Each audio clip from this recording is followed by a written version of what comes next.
Quand j'ai créé Photosynthèse, je voulais que cette chaîne parle de la culture photo et de son histoire. Oh, jusqu'à là tu t'en sors bien. Oui, mais je reçois beaucoup de messages qui me demandent « Mais s'il te plaît, fais-nous découvrir des photographes moins connus ». Et vous avez raison, oui, je me rends compte que je ne parle pas beaucoup des photographes actuels. Je vous ai parlé de Salgado, ou encore Araki, qui pratique encore un peu, mais qui sont quand même assez connus. Le seul qui a fait exception, et c'est un épisode que beaucoup ont aimé, c'était Ragnar Axelsson, qui est un photographe professionnel, mais pas spécialement très connu, surtout en France. Donc promis, de temps en temps, je vais vous parler de photographes moins connus. Et je commence maintenant avec une photographe que j'ai découvert chez les amis de photos, etc., et qui se nomme Corinne Esposito.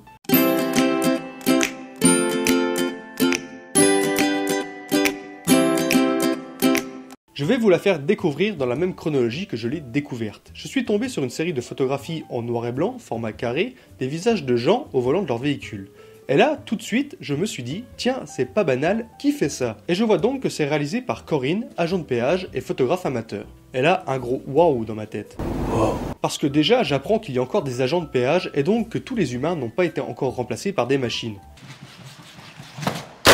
Deuxièmement, c'est une photographe amateur qui fait ça, en même temps qu'elle travaille. Cette série de portraits est donc artistique, mais en même temps c'est un reportage sur les usagers du périphérique fait par une employée du péage. Troisièmement, les contraintes. Comme elle l'explique dans le petit commentaire qu'elle a joint à sa série, pour chaque photo dans sa cabine, elle a peu de recul, peu d'espace, mais surtout peu de temps parce que c'est un péage et on n'a pas toute la journée. Ce qui m'a surpris après avoir discuté avec Corinne, c'est qu'elle m'a dit que seulement 10% des personnes à qui elle demandait refusent la photo. En fait, il faut juste oser demander. Ce que j'ai ressenti en voyant cette série de photographies, c'est d'abord un côté très intime. Si les photographies de Corinne se concentrent sur le visage, il y a le fait que ce soit dans leur véhicule et c'est quelque chose d'assez personnel.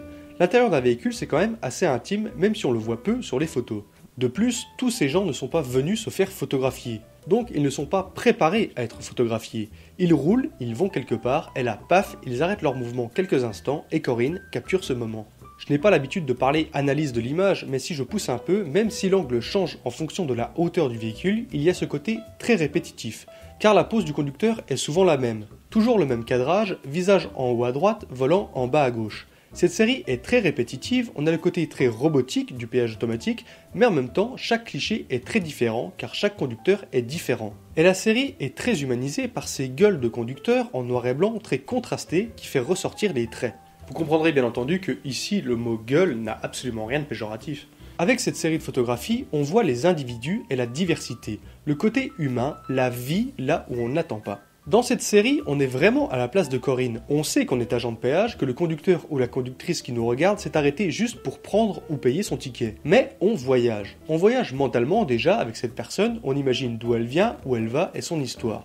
Mais c'est également un voyage humain à travers la diversité des individus. Et je le rappelle, elle était amateur en photo lors de cette série, mais je la classe sans aucun problème dans la catégorie des photographes humanistes, très créatives et talentueuses. Elle ne fait pas que du portrait, elle fait également des photos de rue et des paysages. Elle a le sens du cadrage et de la composition, elle sait nous raconter quelque chose avec ses photographies.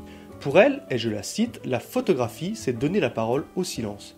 Corinne Esposito n'a pas de page Wikipédia à ce jour, mais je sais que si un jour elle en a une, elle commencera par Corinne Esposito est une photographe humaniste française née en 1970. Si vous voulez en apprendre plus sur Corinne et son travail, je vous mets dans la description des liens vers ses différents réseaux et son site. Voilà, c'est la fin de cette vidéo, merci à vous de l'avoir regardée, j'espère surtout que vous avez appris quelque chose. Si c'est le cas, pouce bleu, commentaire et partage.